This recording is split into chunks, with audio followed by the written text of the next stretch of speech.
I'm going to share with you the 10 steps that I took when I built my ambulance so that you can avoid the mistakes that I made. You can save money along the way, and you can end up with a better quality vehicle than I did. Now, I was very happy with the way the ambulance build turned out, but, looking back, I made some mistakes. And the first mistake that I made, and a lot of excited van dwellers and schooly people make, is they buy the wrong vehicle.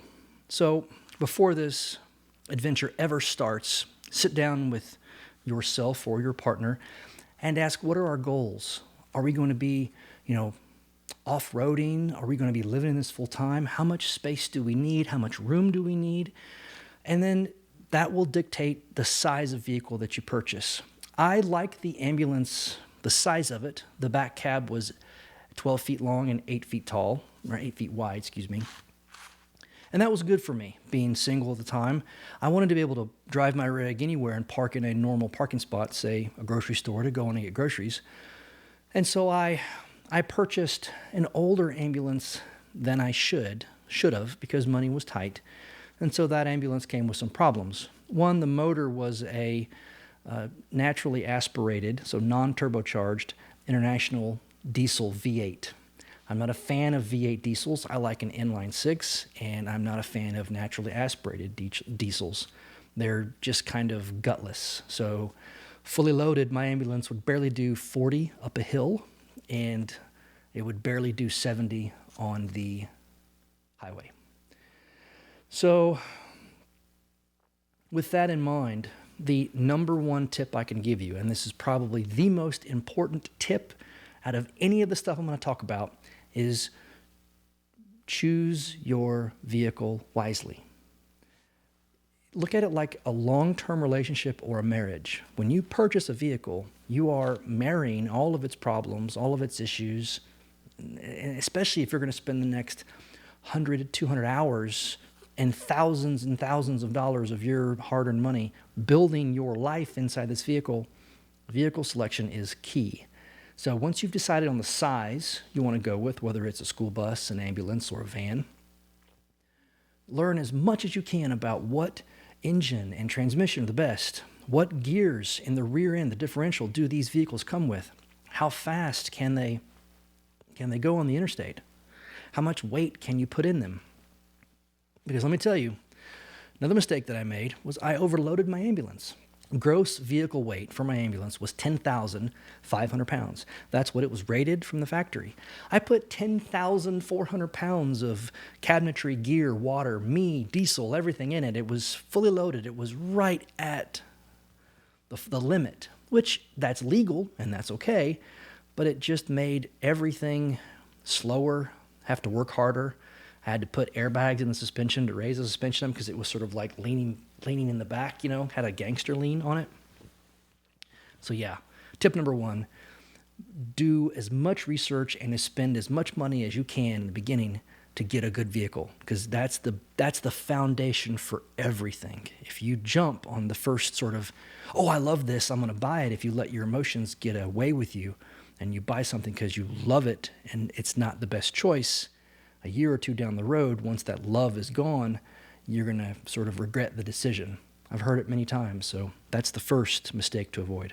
Secondly, planning your interior. You'll hear a lot of people have opinions on the best layout and the best plan. Everybody's different. If you can use Google SketchUp or some 3D modeling to design your interior, more power to you. I am not really skilled with 3D design software, and I'm more of a hands-on visual type person. I have to see things and hold things.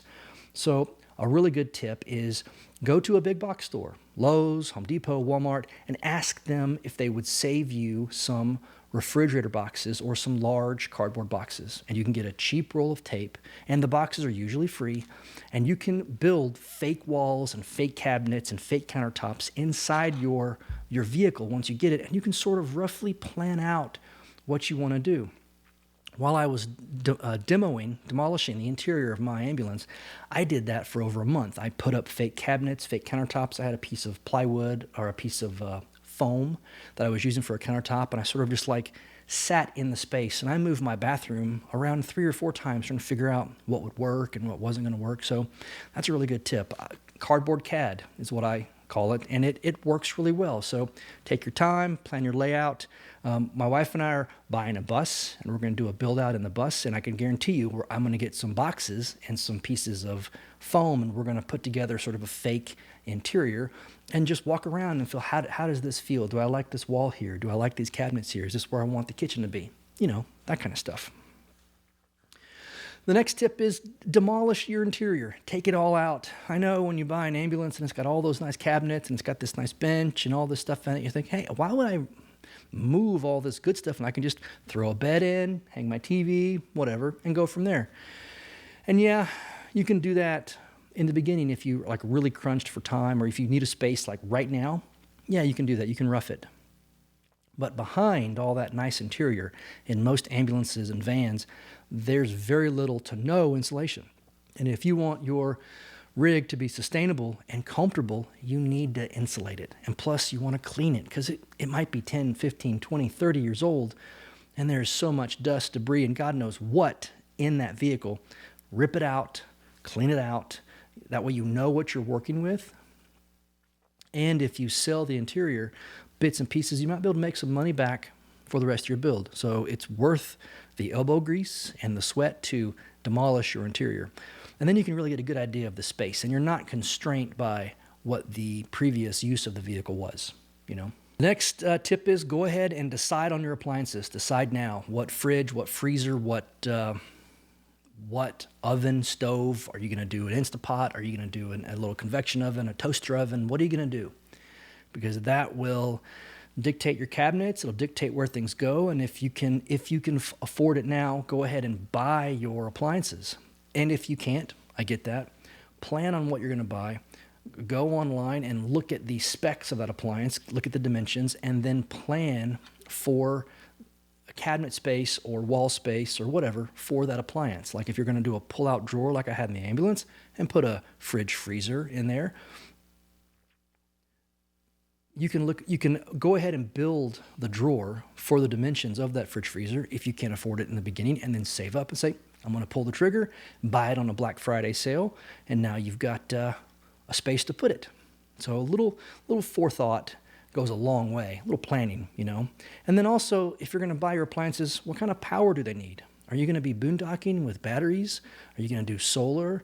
These are all decisions you kind of make in the beginning, and you may not, if you're on a real tight budget, you may not be able to make that decision right now.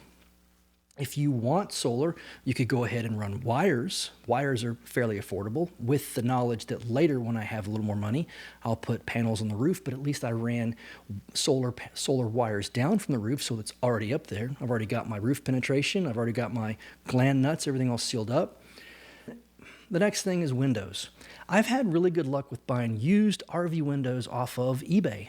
You got to kind of be careful. You want double pane insulated RV windows that open or slide with screens. Kind of hard to find, but I've found I can save $100, $200, $300 per window. I like big wide windows. Talk to the seller. Maybe they'll cut you a deal on buying a couple of windows, because they tend to take these out of RVs that are damaged or wrecked or whatever, and they're usually not in bad shape. Be careful. They might not have interior trim rings, and you're going to have to do a little bit of work to, attach them. I'll tell you, on the ambulance, I did not attach the windows in the way they were intended. I attached them my way. So I had to drill holes. I used screws and rivets, and I used butyl tape to seal around it, and it worked great. So don't think you're pigeonholed into doing things just one way.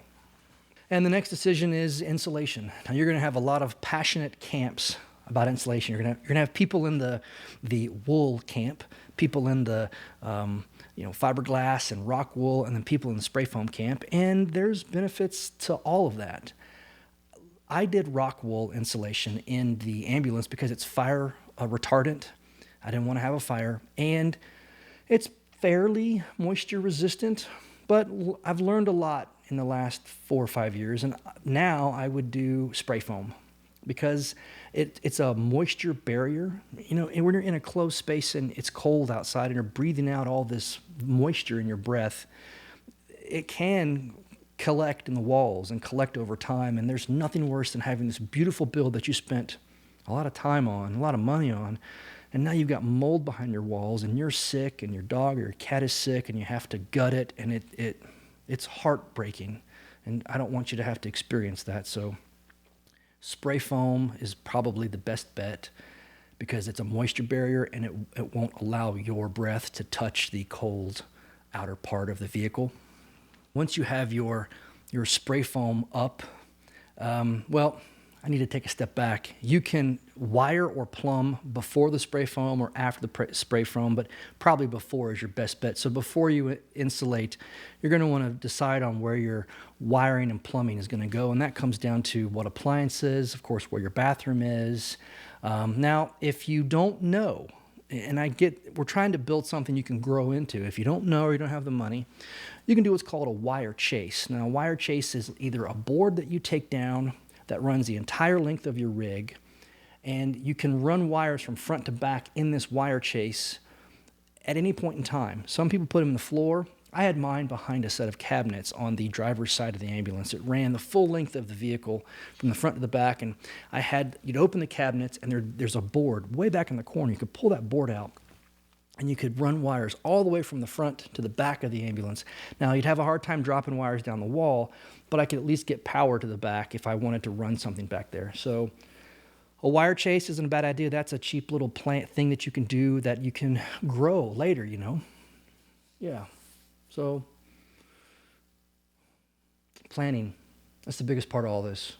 The doing is the smallest part. The biggest part to this is planning and learning, researching what motor, what solar, what batteries, what appliances, that's the hardest part. It took me 6 months to design the battery box in the ambulance, the solar system.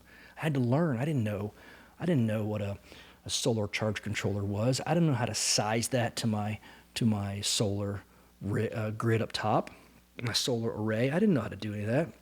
I didn't know what inverter to buy. It took me 6 months of reading, watching TV, in my spare time to try and learn all of it.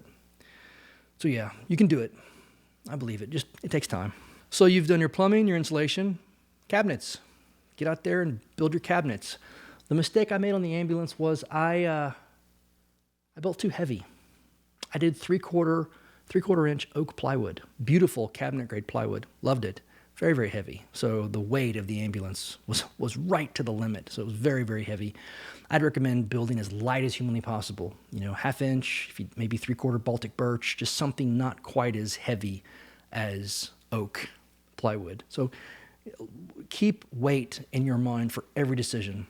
I like those ceramic skirted farm sinks, but when you compare that to the weight of a stainless sink, I think they weigh like 5 times more than a stainless sink because they're just this heavy, either cast iron, enameled cast iron, or they're just super heavy. So I'll probably forego the farm sink because of how heavy it is. Everything adds up. Every little pound adds up. And then once you get your cabinetry built, mock it up, take it down. You can put your walls up at that point, and then you can put your cabinets back up.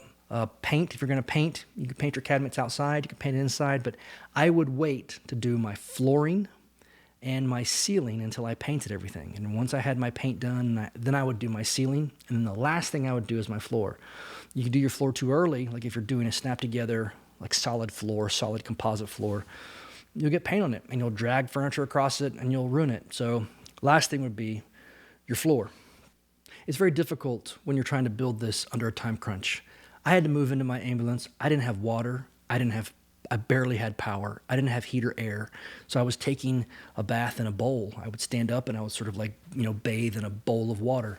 It was rough times for like 2 months, but I was working as I moved forward on the rig because I had to move into it. I had no choice. So there's nothing wrong with that. But if you have a plan of growth, if you say, oh, I can't afford all this, you can't afford it right now. But in a year, if you chip away at it little by little and you work odd jobs, do whatever you got to do, you can get there. So the plan is really the most important part. If you plan for that fridge freezer that you want to put in that hole with the drawer, and later you find you get some Christmas money or whatever, and you can buy it and plop it in there, Beautiful. You have a plan. So the other bookend to this is, pick the right vehicle and have a plan.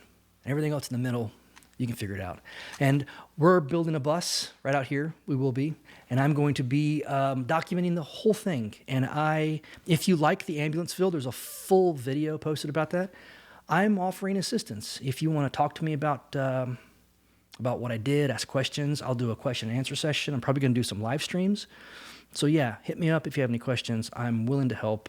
Trying to build a community of people who want to elevate their living spaces, their mobile living spaces. And there's no reason why you can't do it. With a little bit of help and a little bit of time, some elbow grease, you got this. All right. I'll see all of you in the next one. Thanks.